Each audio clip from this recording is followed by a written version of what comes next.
Hello बच्चों, let's read the question. So the question over here says fill in the blanks. ठीक है, हमें blank spaces fill करनी है. तो हम पहले ब्लैंक स्पेसेस को नंबर दे देते हैं ताकि हमको इनको फिल करने में आसानी हो. ओके, अब यहाँ पर जो ये टेबल है इसमें 4 कॉलम्स है. एक कॉलम आपका एक स्पीशीज को बता रहा है, दूसरा कॉलम दूसरी स्पीशीज को बता रहा है, तीसरा कॉलम इन दोनों स्पीशीज के बीच के इंटरैक्शन को बता रहा है और चौथा कॉलम बता रहा है एग्जाम्पल को. तो सबसे पहले ब्लैंक को फिल करते हैं. इस वाले इंटरैक्शन में हमें इंटरैक्शन का नाम बताना है. ठीक है, इस वाले इंटरैक्शन में स्पीशीज ए मतलब एक स्पीशीज को फायदा हो रहा है और दूसरी स्पीशीज को नुकसान हो रहा है. इस टाइप की 2 इकोलॉजिकल इंटरैक्शंस हैं. एक को हम कहते हैं पैरासिटिज्म, ठीक है, और एक को कहते हैं प्रेडेशन. ये 2 टाइप की आपकी इकोलॉजिकल इंटरैक्शंस है जिसमें एक को फायदा होता है और दूसरे को क्या होगा, नुकसान होगा, नेगेटिव. तो पैरासिटिज्म में क्या क्या है? पैरासिटिज्म में एक होता है होस्ट और एक होता है पैरासाइट. ओके, तो यहाँ पर जो पैरासाइट है वो होस्ट पे लिव करता है और उसे फायदा होता है, लेकिन होस्ट का नुकसान हो जाता है.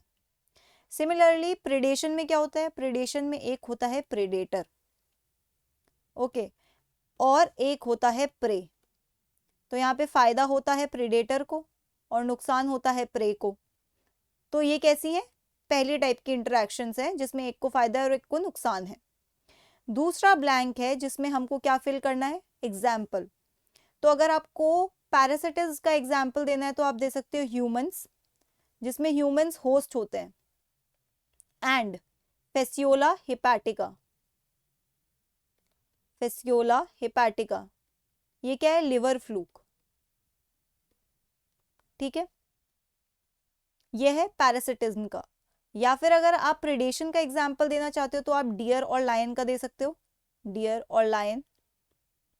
ओके, नेक्स्ट क्या है? थर्ड वाला जिसमें दोनों को फायदा हो रहा है. देखो दोनों पॉजिटिव है.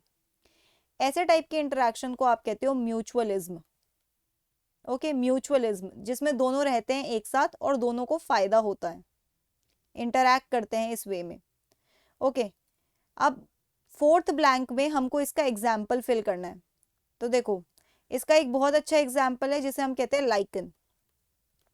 ठीक है, लाइकन में एल्गे और फंगस इनके बीच में इंटरैक्शन होता है. तो बेसिकली फंगस क्या करता है? फंगस मिनरल्स का एब्जॉर्प्शन कर करके एल्गे को देता है और एल्गे उन रॉ मटेरियल से फूड बना बना के फंगस को देता है. साथ में एल्गे फंगस को शेल्टर भी प्रोवाइड करता है. ओके, तो दोनों को फायदा हो रहा है. फिफ्थ देखो इसमें इंटरैक्शन कैसी है? कमेंसलिज्म. कमेंसलिज्म में क्या होता है? एक को फायदा होता है और दूसरे को कुछ नहीं होता है, मतलब ना बेनिफिट मिलता है ना हार्म होता है. तो आप 0 लिख सकते हो यहाँ पे. ठीक है, 0 लिख सकते हो. No benefit, no benefit, no harm. Okay, इसका एक एग्जाम्पल लिखना है. तो एग्जाम्पल में होता है कैटल, ग्रेजिंग कैटल और कैटल इग्रेट का. कैटल इग्रेट, इनके इंटरैक्शन को आप बोल सकते हो कमेंसलिज्म का एग्जाम्पल है. कैटल इग्रेट क्या करती है? ये हमेशा ग्रेजिंग कैटल के साथ रहती है. ग्रेजिंग कैटल क्या करती है? ग्रेज करते टाइम पे जो कैटल है वो बेसिकली क्या करेगी? ग्रेज करेगी घासों पे. जब वो ग्रेज करेगी तो वो सॉइल से कुछ कीड़ों को फ्लश आउट कर देगी, मतलब अननोइंगली. उसमें उसका कोई फायदा नहीं हो रहा है, वो बस कर देती है. और उन कीड़ों पे खा सकती है, उन कीड़ों को खा सकती है कैटल इग्रेट. ये एक बर्ड होती है.